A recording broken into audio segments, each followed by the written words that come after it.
Aujourd'hui, nous partons à la découverte de Lucien et Bob, pompiers dans l'âme. Enfin, presque. 8 heures du mat, Bob émerge tranquillement, mais toujours avec style, évidemment. Dans la vie, il y a ceux qui rangent et ceux qui font comme Bob. Sa chambre ressemble plutôt à un campement de festival au petit matin.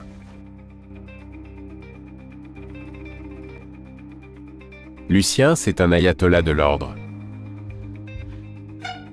Son rituel, une messe matinale où chaque objet a sa place et chaque place a son objet, sinon c'est l'apocalypse.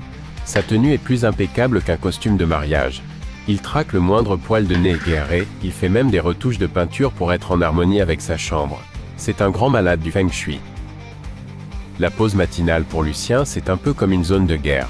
Bob rôde toujours dans les parages, prêt à dégainer une blague plus tordue que la précédente. Lucien, lui, il a un peu la même conception de l'humour qu'un contrôleur des impôts, c'est pas vraiment son truc. L'ordre et la discipline, c'est sa religion. Le reste, c'est du blasphème. Mais Bob ne s'arrête jamais. Il a un flair pour piéger, un peu comme un chien truffier pour les champignons.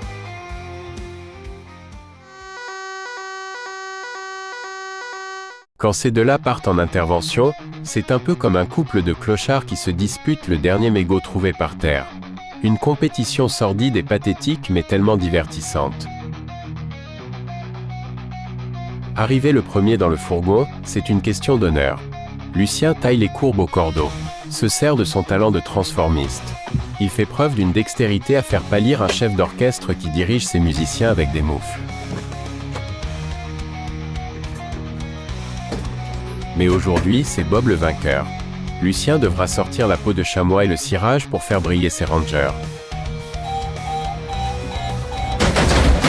Oups, ça sent le compte-rendu là. Tout ça pour une intervention plus courte qu'un épisode de Derrick. La nuit tombe, Bob et Lucien, sur les rotules, se disent qu'ils vont pouvoir pioncer un peu. Grave erreur.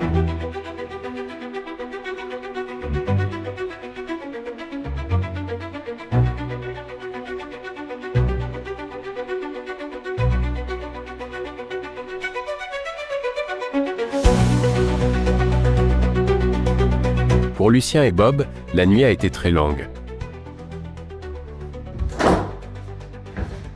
Tellement longue qu'ils ont l'impression d'avoir passé un casting pour la nuit la plus pourrie de l'année. Ils sont plus fatigués qu'un coq qui aurait chanté toute la nuit. On vous souhaite un bon repos, messieurs. Merci à vous. Ah. Allez, une petite dernière pour la route.